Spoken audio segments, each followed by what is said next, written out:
नमस्कार दोस्तों, स्वागत है आदर्श लीगल वर्ल्ड में। अगर इलाहाबाद यूनिवर्सिटी से एलएलएम करने का सपना है तो आज का ये एक्सप्लेनर बहुत ही महत्वपूर्ण होने वाला है, क्योंकि आज की इस चर्चा में हम बात करेंगे इलाहाबाद यूनिवर्सिटी एलएलएम एंट्रेंस 2026 की कंप्लीट डिटेल्स के बारे में। फॉर्म की डेट से लेकर फाइनल कट ऑफ तक हर एक डिटेल को बहुत ही स्ट्रक्चर्ड तरीके से समझेंगे, ताकि एडमिशन की पूरी प्रक्रिया एकदम साफ हो जाए। एक छोटी सी गलती भी एडमिशन रोक सकती है, इसलिए इस पूरे विश्लेषण को अंत तक जरूर देखिएगा। तो आज की हमारी इस चर्चा के मुख्य बिंदु रहेंगे महत्वपूर्ण तिथियां, एप्लीकेशन फीस, एग्जाम पैटर्न, मुख्य सिलेबस, आवश्यक दस्तावेज और अंत में संभावित कट ऑफ। चलिए बिना किसी देरी के शुरू करते हैं। सबसे पहले बात करते हैं महत्वपूर्ण तिथियों की, यानी हमारी एप्लीकेशन विंडो। एलएलएम एंट्रेंस 2026 के ऑनलाइन फॉर्म्स 5 मई 2026 से शुरू हो चुके हैं और आवेदन की लास्ट डेट 25 मई 2026 रखी गई है। एप्लीकेशन के लिए सिर्फ 20 दिन की एक बहुत ही छोटी सी विंडो मिली है, इसलिए अगर अभी तक फॉर्म फिल नहीं किया गया है तो जल्द से जल्द अप्लाई कर देना चाहिए। लास्ट मोमेंट के सर्वर इश्यूज का इंतजार करना बिल्कुल भी अक्लमंदी नहीं है। आगे बढ़ते हैं हमारे दूसरे अहम पड़ाव की तरफ, एप्लीकेशन फीस और एग्जाम पैटर्न।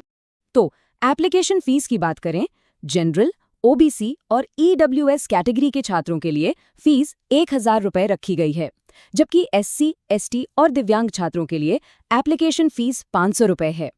फॉर्म भरते समय अपनी सही कैटेगरी चुनना बहुत जरूरी है, ताकि फॉर्म रिजेक्ट ना हो जाए।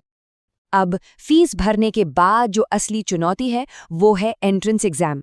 एग्जाम पैटर्न की बात करें तो इस बार एंट्रेंस एग्जाम कुल 300 मार्क्स का होगा। यही वो टारगेट है जो यूनिवर्सिटी ऑफ इलाहाबाद के दरवाजे खोलेगा। अब ये 300 मार्क्स कैसे बांटे जाएंगे? तो इस परीक्षा में कुल 150 मल्टीपल चॉइस क्वेश्चंस यानी एमसीक्यूज पूछे जाएंगे। हर एक सही जवाब पर 2 मार्क्स। इसका सीधा मतलब है कि स्पीड और एक्यूरेसी दोनों का बेहतरीन तालमेल बिठाना होगा। और सबसे अच्छी बात, इस परीक्षा में कोई नेगेटिव मार्किंग नहीं होगी। जी हाँ, 0 नेगेटिव मार्किंग। ये एक बहुत बड़ा एडवांटेज है और राहत की सांस भी। यानी बिना किसी नंबर कटने के डर के बेझिझक सभी 150 क्वेश्चंस अटेम्प्ट किए जा सकते हैं। कोई भी सवाल खाली नहीं छोड़ना है। अब आते हैं सबसे इम्पॉर्टेंट चीज पर, मुख्य सिलेबस, यानी वो कोर लॉ सब्जेक्ट्स जिनकी तैयारी करनी है। एलएलएम एंट्रेंस में मुख्य रूप से इन लॉ सब्जेक्ट से क्वेश्चंस पूछे जाएंगे, जैसे कॉन्स्टिट्यूशनल लॉ, ज्यूरिस्प्रूडेंस, आईपीसी और criminal law, contract law, family law, administrative law, international law, legal reasoning और साथ ही करंट लीगल डेवलपमेंट्स। अगर इन 9 विषयों पर एक अच्छी और मजबूत पकड़ है तो सिलेक्शन के चांसेस बहुत ज्यादा बढ़ जाते हैं। चलिए अब जान लेते हैं आवश्यक दस्तावेज और फॉर्म भरते समय बरती जाने वाली सावधानियों के बारे में। फॉर्म भरते समय कुछ खास डॉक्यूमेंट्स की जरूरत पड़ेगी। 10वीं की मार्कशीट, 12वीं की मार्कशीट, एलएलबी की मार्कशीट या अगर कोई फाइनल ईयर में है तो अपीयरिंग का प्रूफ। इसके अलावा Aadhaar card, passport size photo, signature और कैटेगरी या ईडब्ल्यूएस सर्टिफिकेट यदि लागू हो। इन सभी दस्तावेजों को पहले से तैयार रखना एक स्मूथ प्रोसेस की गारंटी है। यहाँ एक बहुत ही जरूरी बात ध्यान रखने वाली है, सब्जेक्ट कोड बहुत ध्यान से भरना है, क्योंकि बाद में कोई करेक्शन नहीं होगा। ये सच में बहुत क्रिटिकल है। एक छोटी सी लापरवाही परमानेंट है और एडमिशन में बहुत बड़ी रुकावट बन सकती है। अब आते हैं हमारे आखिरी लेकिन सबसे जरूरी पड़ाव पर, संभावित कट ऑफ और लक्ष्य का निर्धारण। एक सुरक्षित स्कोर का टारगेट सेट करना बहुत जरूरी है। जनरल कैटेगरी के लिए 190 से 220 के बीच का लक्ष्य होना चाहिए, ओबीसी के लिए 175 से 200, ईडब्ल्यूएस के लिए 180 से 205, एससी के लिए 145 से 170 और एसटी के लिए 130 से 155।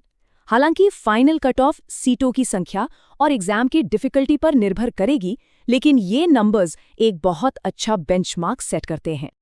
अब इस लक्ष्य को हासिल कैसे किया जाए? अगर बेहतरीन तैयारी करनी है तो आदर्श लीगल वर्ल्ड पर LLM entrance preparation, important questions, previous year papers यानी पीवाईक्यू एनालिसिस और मॉक टेस्ट्स लगातार उपलब्ध हैं। इन रिसोर्सेज का पूरा लाभ उठाना चाहिए। अगर आप चाहते हैं कि ये एक्सप्लेनर्स ऐसे ही आते रहें तो चैनल के साथ जुड़े रहना बहुत जरूरी है।